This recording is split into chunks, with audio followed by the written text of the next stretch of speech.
Hey guys, so I actually recorded this video during the quarantine, during the lockdown, but I've not been able to post it because I've not really gotten the morale to actually sit up, make up, and do the video. And even up till now, I still do not have that inspiration. So you know what? You have to manage me like this.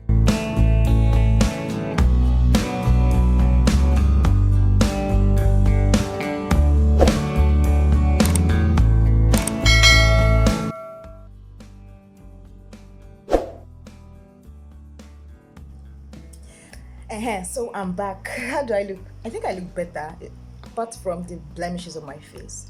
But so on today's episode, I want to gist you guys on what we a lot of activities happened during the lockdown, like a whole lot of it, but it's not all of them that I was able to capture. Some I captured on Snapchat, but I don't know how I lost the files.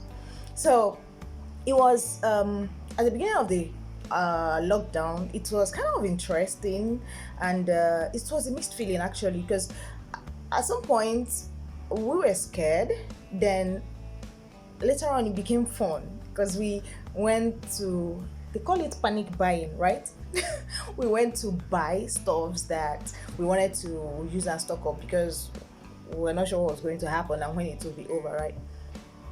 So we stocked up our cupboards. Got, guess what, we even got alcohol. We bought Absolute, like I think 2 bottles, so just so that we can use it to clean and all that.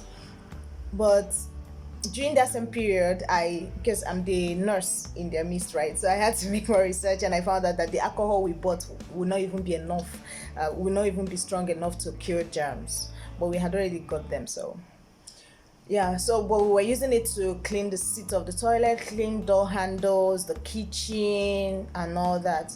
So one day, our data finished, and none of us here has a Turkish bank account, so we needed to pay for our data, and the guy was sending us to bank.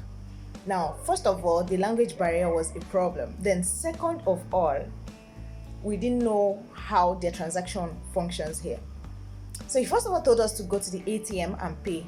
We went to the ATM. I would say we went around the whole ATMs in Lefkosia. And it wasn't working. We had to start looking for people that will help us. Like, we'll literally go to the ATM and stand to see if we'll find anyone that will help us. And when these people come around, they just go. Nobody wants to talk to you, and the ones that manage to talk to you, they don't understand English, or their English and your own are not gelling. So it was more it was more confusion than clarity. So but we were able to sort it out later on. I think the person, because where we stay is very close to a bank, so the person had to find someone that has the bank that was close to us. This was something that he would have done long ago, but again, because of the long language barrier, it took us 2 days to figure that out. Now, before we actually figured before we actually figured it out, a day after searching the whole of Lefkosia looking for where to deposit, no data. So we're like, God forgive us. We were like, okay, so if we're going to die, we're going to be cut off from humanity, because it's like literally we could not connect to anybody. We didn't have Turkish SIM cards here. It was all Nigerian SIM cards. So, and the Zimbabwean that was living with us too, couldn't reach anybody. Her SIM card wasn't functional or something. So we're like, since we've been cut off from humanity, let's enjoy our own company. So we went from playing games to cooking randomly, playing stupid games. And that was the time I was really in a very bad place mentally. So that was actually what heightened my depression, that at some point I even got suicidal. Yeah, so but it was good. We tried pulling through it.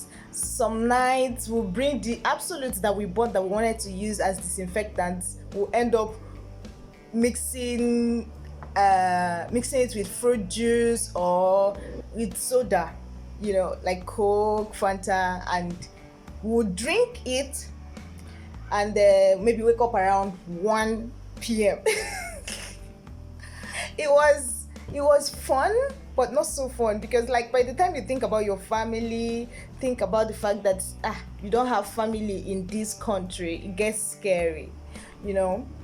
And then coupled with personal issues that I was going through, it wasn't easy for me. But on the third day, we were able to figure it out. We paid for data and everybody calmed down a little bit. We were able to reach out to our family members and all that. But during that period, it was so scary. It was like, okay, so if something happens in this country now, how are we going to survive? Nobody knows where we are. Nobody can reach us. So yeah, a lot of things happened. So we tried to manage. So one of those days, something very amazing happened during the lockdown. My agent and her husband paid me a surprise visit. They didn't tell me they were coming.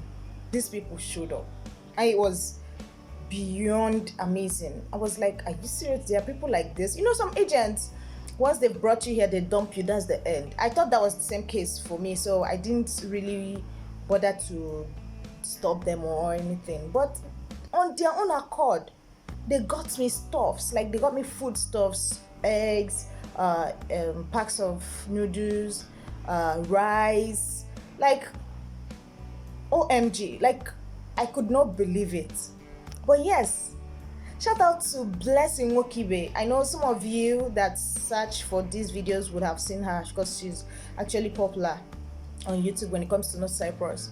She is an amazing agent. I'm someone that gives credit to whom credit is due, and Blessing deserves it. If she's your agent, be sure of transparency, be sure of sincerity, and then care. I did not believe it. It was beyond my imagination that she and her husband took out time to come visit me with foodstuffs. I don't think anybody does that. I don't think anybody does that on the island. And if you're an agent, you don't do that. Maybe you should start doing it. And there are other interesting events that happened. Things like, apart from my agent visiting me, the police arresting some guys immediately after lockdown. Let's see.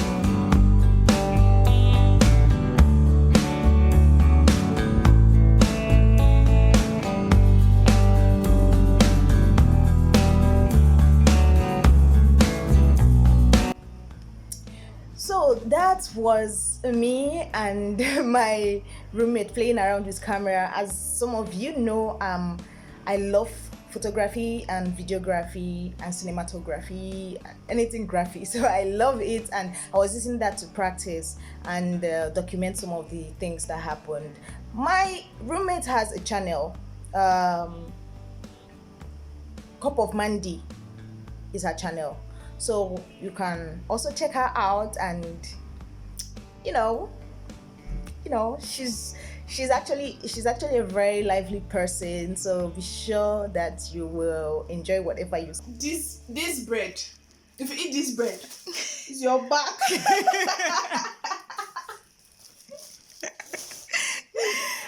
Your back and this region, you just stop functioning.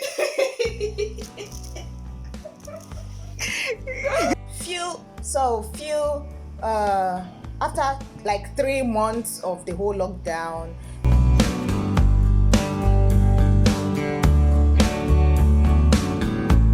the lockdown was lifted a little bit, and was like, okay, now we can go out. Guess what?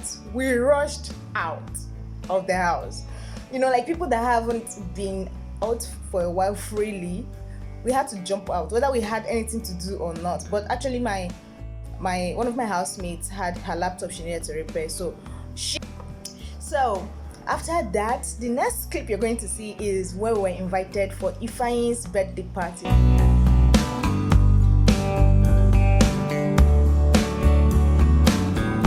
Ifeanyi is a friend of ours, and we used to attend the same church together. So like, I have two families. I have the Zest attending when I got here. They were very receptive. They took care of me when cold was killing me. I was wearing something that looked like a jacket but wasn't actually a jacket, so they helped me sort myself out. So Ifeanyi is their media director, and it was his birthday, so he invited us and we ran. We were like, we've not been in contact with humans for a while, so why don't we go to this party? I'm sorry guys, but our dressing, nobody there looked like they came for a party, because girl, nobody was ready for anything else than to meet people, talk to people, and actually have a field time with, like, and actually enjoy the sight of humans. This has a lot to do with humanity. Enjoy every opportunity you have with people, because you never know. So yeah, we ran to the party and we ate rice, jollof rice. So moving on, the next thing you're going to see is okay, I hope you're enjoying the way I'm breaking it down so that you understand what is actually going on. So I'm going to show you where because they lifted the ban, the lockdown, so some people, just like we rushed out of the house, went to space, rushed out to attend a birthday party where we ate rice and met human beings like us. I guess we weren't the only ones. Some people, other Africans and whites, were also excited to be out of their houses. So, but unfortunately, these people had an accident. So I don't know. I think their car lost control. They lost control of their car. 2 black boys and 2 white girls. Now, the gist we didn't get was whether they are their girlfriends or their passengers.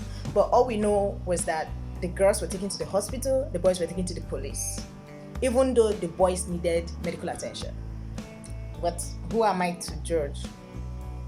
My own was to watch from the building. So see the clip for yourself. And one thing I loved about this was the way they were prompt to respond. Like, this thing happened within few minutes. The police was there, the ambulance was there already. Like, the police was there, the paramedics were there within a very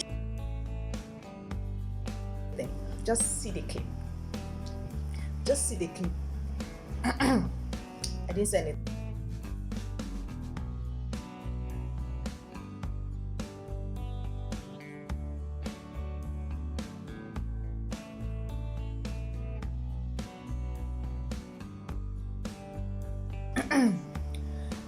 My dear, so that's how the boys went to the police station, but we don't know what later happened. But we later saw it on the newspaper, the whole incident, but we don't know the main story. We couldn't come down because you have to protect yourself too.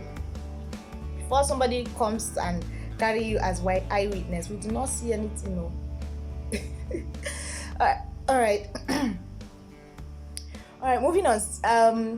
Me and a classmate of mine, we had some things we needed to sort out in school that has to do with our registration, our course registration and all that. So we decided that, okay, since they've lifted the ban a little bit, let's go to school and sort ourselves out.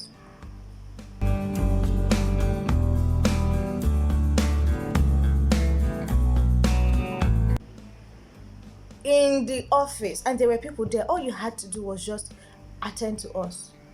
They said no. They gave us an email address to go back and write them. Now guess what? When you write them, they don't respond.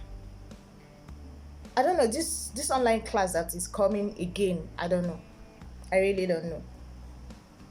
Especially for me, biostatistics kills me.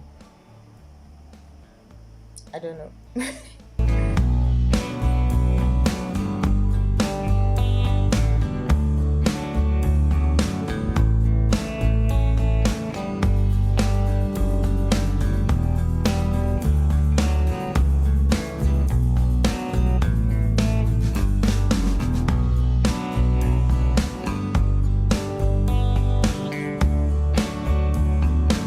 So that is the end of my story. So that is the end of my lockdown story. A lot of other things has happened, ranging from me finding a new church, ZCGC. ZCGC means Zion City Gate Church. That's my new family. So like I said, I have two families, the Near East Fellowship and ZCGC, and I love them both. So I've grown a lot in that church, ZCGC. I'm going to be editing the vlogs concerning that. I think I have some clips from the first time of attending the church and some of the things that we've done in church too. If you would like to see that, leave a comment.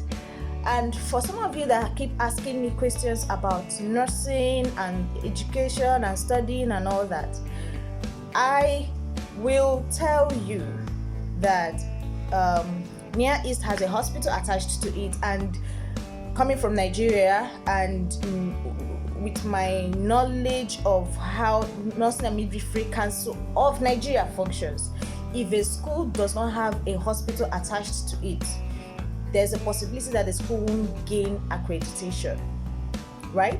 So I am yet to be very sure of how that works here. So because of this whole lockdown and everything, I've not been able to dig into that aspect. But from what I know, so it's literally like, I don't want to say much. My point is, just check well, be sure. That's all I can say. About other schools, I can't tell you anything about it. But just be careful, watch close, work with people that are sincere with you. Work with people that are sincere, and there is no job here. Take that from me. Until next time.